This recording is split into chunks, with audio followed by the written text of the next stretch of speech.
তদন্ত প্ৰক্ৰিয়া ভাল মতে চলি আছে আৰু এটা কথা যি ওলাই আছে যে SIT ছিংগাপুৰত কিয় যোৱা নাই বা কেতিয়া যাব এই ক্ষেত্ৰত মই আপোনালোকক এটা কথা ক্লিয়াৰ কৰিব বিচাৰো যে ছিংগাপুৰত ইনভেষ্টিগেশ্যন কৰিবলৈ এটা বিশেষ ব্যৱস্থা আছে যিহেতু এইটো এটা ফৰেন কাণ্ট্ৰি এখন দেশৰ আৰক্ষীয়ে আন এখন দেশৰ গৈ নিজাববীয়াকৈ কোনো তদন্ত কৰিব নোৱাৰে হেতু কোনোবা এখন দেশৰ পুলিচ ভাৰততো আহি কৰিব নোৱাৰে কাৰণ ভাৰতে হেতু পাৰমিশন নিদিব বা ভাৰতৰ পুলিচ আমি গৈ এখন বিদেশী ৰাষ্ট্ৰত নিজাববীয়াকৈ তদন্ত কৰিব নোৱাৰো সেই কথাটো খুব ক্লিয়াৰলি ইন্টাৰনেশ্যনেল ল বা ইন্টাৰনেশ্যনেল ট্ৰিটিত উল্লেখ আছে গতিকে ভাৰত আৰু ছিংগাপুৰৰ মাজত এখন চুক্তি আছে হেতু মিউচুৱেল লিগেল ট্ৰিটি আছে লিগেল এছিষ্টেন্স ট্ৰিটি আছে এমলেট বুলি কয় সেই ট্ৰিটিৰ মতে আমি কামখিনি কৰিব লাগিব তাৰ কাৰণে যি মিউচুৱেল লিগেল এছিষ্টেন্স ৰিকুৱেষ্ট হেতু আমি ইমিডিয়েটলি পঠিয়াইছো সেই ৰিকুৱেষ্টত আমাক যিখিনি তদন্ত ছিংগাপুৰত লাগে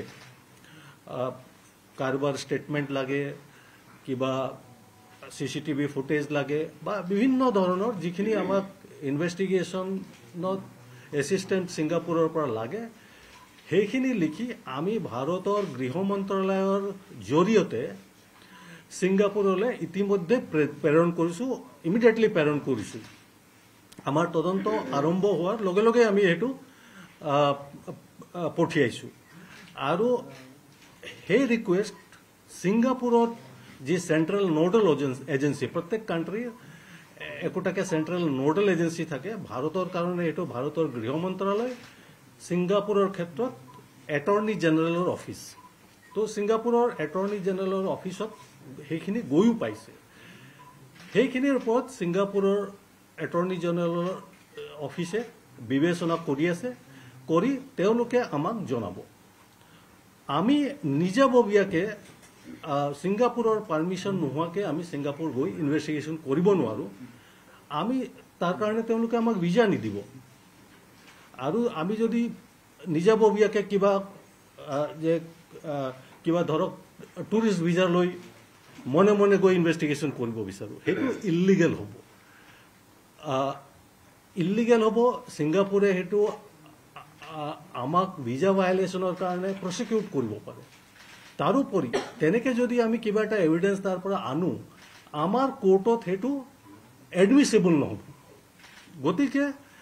মই যেটো কথা কলো যে ছিংগাপুৰত যিখিনি ইনভেষ্টিগেশ্যন কৰিব লাগিব সেইটো আমি ছিংগাপুৰ পুলিচৰ দ্বাৰাহে কৰিব পাৰিম তেওঁলোকৰ সহযোগত কৰিব পাৰিম আৰু সেই সহযোগৰ কাৰণে যিখিনি মিউচুৱেল লিগেল এছিষ্টেন্স ৰিকুৱেষ্ট ইতিমধ্যে গৈ আমাৰ ছিংগাপুৰৰ এটৰ্নি জেনেৰেলৰ অফিচত গৈ পাইছে তেওঁলোকে বিবেচনা কৰি আমি তেওঁলোকৰ ভাৰতীয় হাই কমিশ্যন যি আছে ছিংগাপুৰৰ তেওঁলোকৰ লগত আমি কনষ্টেণ্টলি যোগাযোগত আছো আৰু আমি পাৰ্সু কৰি আছো আৰু ছিংগাপুৰত ইনভেষ্টিগেশ্যনটো কৰিবলৈ ছিংগাপুৰৰ আৰক্ষীৰ বা তেওঁলোকৰ যি কনচাৰ্ণ এজেন্সি আছে তেওঁলোকৰ সহযোগ লাগিবই হেতুৰ জৰিয়তে আমি লিগেলি কৰিব পাৰিম যিখিনি প্ৰবাসী অসমীয়া সেইখিনি অনাৰ ক্ষেত্ৰত কেনেকুৱা ধৰণৰ কি ব্যৱস্থা লৈছে তেওঁলোকক আনিবৰ কাৰণেও আমি সমন জাৰি কৰিছো নোটিছ পঠিয়াইছো তাৰে এজন ইতিমধ্যে আমাৰ ওচৰত হাজিৰ হৈছিলে তেওঁৰ ষ্টেটমেণ্ট আমি গ্ৰহণ কৰিছো বাকি কিজনকো আনিবলৈ আমি নোটিছ জাৰি কৰিছো আৰু তেওঁলোক যাতে ইয়াত আহি তেওঁলোকৰ ষ্টেটমেণ্ট দিয়ে তাৰ কাৰণে যিখিনি ব্যৱস্থা ল'ব লাগে সেই সকলোখিনি আমি গ্ৰহণ কৰিছো নহয় ভিডিঅ' কনফাৰেন্সিঙৰ জৰিয়তে নহয় তেওঁলোকে নিজে ফিজিকেলি ইয়াত হাজিৰ হৈ ষ্টেটমেণ্ট দিব লাগিব তেনেকুৱা কথা নহয় তেওঁলোকে নিজে ইয়াত আহিব লাগিব আৰু আমি সেইটোকে বিচাৰিছো আৰু মই আশা ৰাখিছো যে তেওঁলোকে ইনভেষ্টিগেশ্যনত অনতি পলমে আহি জইন কৰিব এতিয়ালৈকে ইনভেষ্টিগেশ্যনত পোৱা মতে ছিংগাপুৰৰ থকা 11জন লোকৰ নাম পাইছোঁ যিসকল অসমৰ মূলত বাসিন্দা তেওঁলোক ইয়টত আছিলে তেওঁলোকক আমি বিচাৰিছোঁ স্যাৰ কালি ভিচাৰা ৰিপৰ্টটো আহিছে কেনেকুৱা ধৰণৰ কি পাইছে তাত ভিচাৰা ৰিপৰ্ট আমি চেণ্ট্ৰেল ফৰেনচিক ছায়েন্স লেবৰেটৰী দিল্লীলৈ পঠিয়াইছিলোঁ GMCHত যেতিয়া পোষ্টমৰ্টম হৈছিল তেওঁলোকে এক্সিবিটবিলাক তাত ৰাখিছিল ভিচাৰা আমি পঠিয়াইছিলোঁ আৰু CFSL দিল্লীৰ পৰা আমি ৰিপৰ্ট পাইছোঁ সেই ৰিপৰ্ট আমি গুৱাহাটী মেডিকেল কলেজলৈ পঠিয়াই দিছোঁ গুৱাহাটী মেডিকেল কলেজে এটা এক্সপাৰ্ট কমিটি গঠন কৰিছে আপোনালোকে ইতিমধ্যে জ্ঞাত সেই কমিটিয়ে ভিচাৰা ৰিপৰ্টটো বিবেচনা কৰি তেওঁলোকে পোষ্টমৰ্টমৰ চূড়ান্ত প্ৰতিবেদন দাখিল কৰিব পোষ্টমৰ্টমৰ চূড়ান্ত প্ৰতিবেদন পোৱাৰ লগে লগে আমি সেইটো কোৰ্টত জমা কৰিম আৰু পৰিয়ালবৰ্গ তেওঁলোকৰ লিগেল ৰাইট আছে তেওঁলোকে পাব গতিকে আমি তেওঁলোককো পোষ্টমৰ্টমৰ এটা প্ৰতিলিপি বাই হেণ্ড আৰু বাই ৰেজিষ্টাৰ্ড পোষ্টৰ যোগেদি তেওঁলোকক আমি দিম প্ৰয়োজনীয় কথাটো ওলাইছে সেইটো কিমান দূৰ সত্য কিবা পাইছে নেকি এনেকুৱা চাওক এইটো পোষ্টমৰ্টম ফাইনেল ৰিপৰ্ট GMCHে দিব গতিকে এতিয়া আণ্ডাৰ ইনভেষ্টিগেশ্যন মেটাৰ সেইটোত মই মন্তব্য কৰিব নোৱাৰিম গোটেই আমি অপেক্ষা কৰিব লাগিব ফাইনেল পোষ্টমৰ্টম ৰিপৰ্ট যেতিয়া GMCHৰ পৰা পোৱা হ'ব মই এইটোকে ক'ম যে দুজন PSক আপোনালোকে জ্ঞাত গ্ৰেপ্তাৰ কৰা হৈছে তেওঁলোকক আমি পুলিচ কাষ্টডিত লৈছোঁ তেওঁলোকৰ জেৰা চলি আছে সন্দীপন গাৰ্গৰ গ্ৰাউণ্ড অফ এৰেষ্টটো কেনেকুৱা ধৰণৰ সেইখিনি ডিটেইলছ তদন্ত চলি আছে মই আপোনালোকক এতিয়া মন্তব্য কৰাটো উচিত নহ'ব যিসকল লোক এৰেষ্ট হৈছে যিসকল লোকক আমি কাষ্টডিত লৈছোঁ সেই বিষয়ে আপোনালোক ইতিমধ্যে জ্ঞাত টোটেল কিমানজন মানৰ সাক্ষ্য গ্ৰহণ কৰিছে টোটেল কিমানজন মানৰ সাক্ষ্য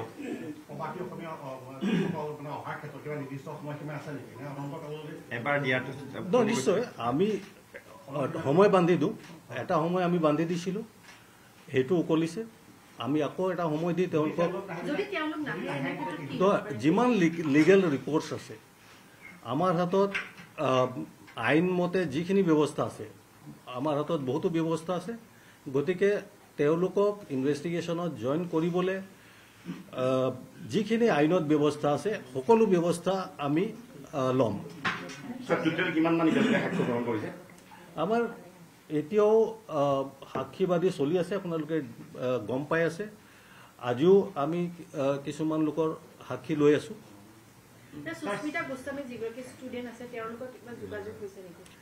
মই ইতিমধ্যে কৈছোঁ যে ছিংগাপুৰত যিসকল আছিলে তেওঁলোকক সকলোকে আমি নটিচ জাৰি কৰিছোঁ আৰু আমি আশা কৰিছোঁ তেওঁলোকে খুব সোনকালে আহি ইনভেষ্টিগেশ্যনত জইন কৰিব আমি কেছ ৰেজিষ্টাৰ হোৱাৰ লগে লগেই পঠিয়াইছিলোঁ আৰু সেইটো আমি ইতিমধ্যে ভালেমান দিন হ'ল ছিংগাপুৰত যি কনচাৰ্ণ অথৰিটি তেওঁলোকো ভাৰতৰ গৃহ মন্ত্ৰালয় প্ৰথমতে আমি ভাৰতৰ গৃহ মন্ত্ৰালয়লৈ পঠিয়াইছিলোঁ যিটো নিয়ম আছে তাৰ পৰা তেওঁলোকে ভাৰতীয় হাই কমিছনৰ যোগেদি ছিংগাপুৰ অথৰিটিক পঠিয়াইছে আৰু সেইটো গৈ পাইছে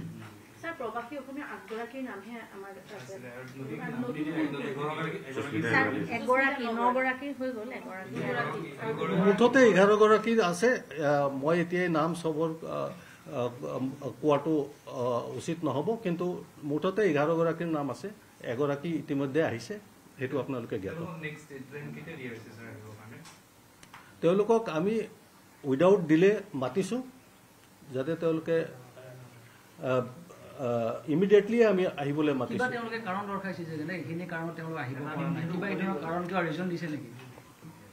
তেওঁলোকে হয়তো ছিংগাপুৰতো কিবা ইনভেষ্টিগেশ্যন চলি আছে তাৰ কাৰণে হয়তো তেওঁলোকে তাতো ষ্টেটমেণ্ট লৈছে সেইটো মই ভাবোঁ গতিকে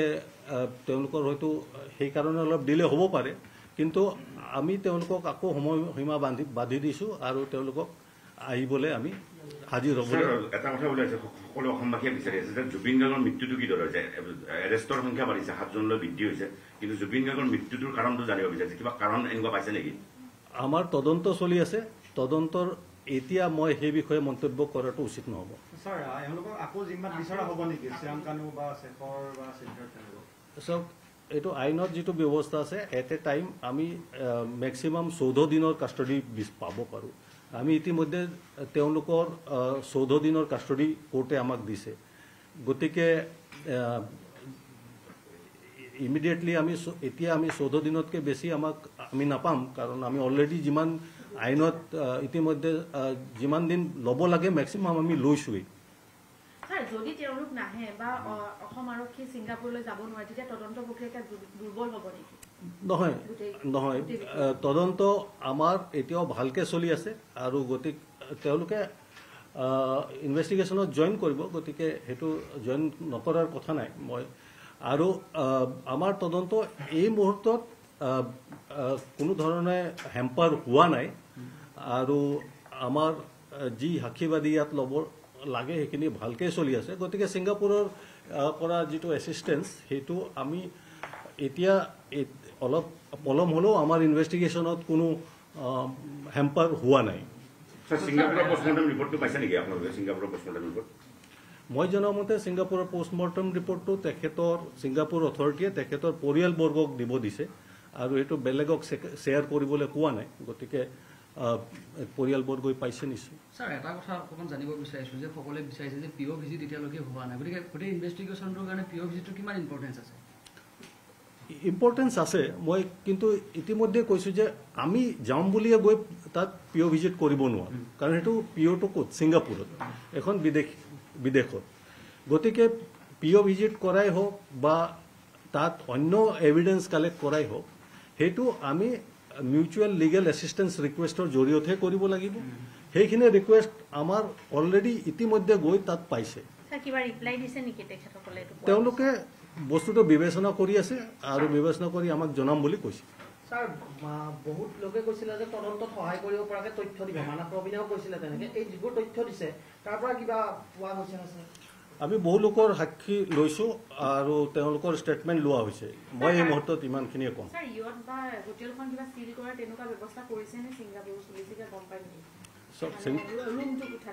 সেইটো ছিংগাপুৰ আৰক্ষীয়ে কি ইনভেষ্টিগেশ্যন কৰিছে সেইটো বিষয়ে মই জ্ঞাত নহয় বা তেওঁলোকে আমাক নজনায়ো। আমাক যিখিনি লাগে ছিংগাপুৰত তদন্তৰ কাৰণে সেইটো মিউচুৱেল লিগেল এছিষ্টেঞ্চ ৰিকুৱেষ্ট বুলি কোৱা হয়। সেই ৰিকুৱেষ্ট আমি ইতিমধ্যে পঠিয়াইছোঁ আৰু এইটো ছিংগাপুৰত গৈ পাইছোঁ। ধন্যবাদ। আপুনি বিচৰা বাতৰি পাব কেৱল নিউজ 18 এপত। নিউজ 18 এপ ডাউনলোড কৰিবলৈ স্কেন কৰক এই QR কোড। গুগল প্লে ষ্টৰতো পাব এই নিউজ 18 এপ।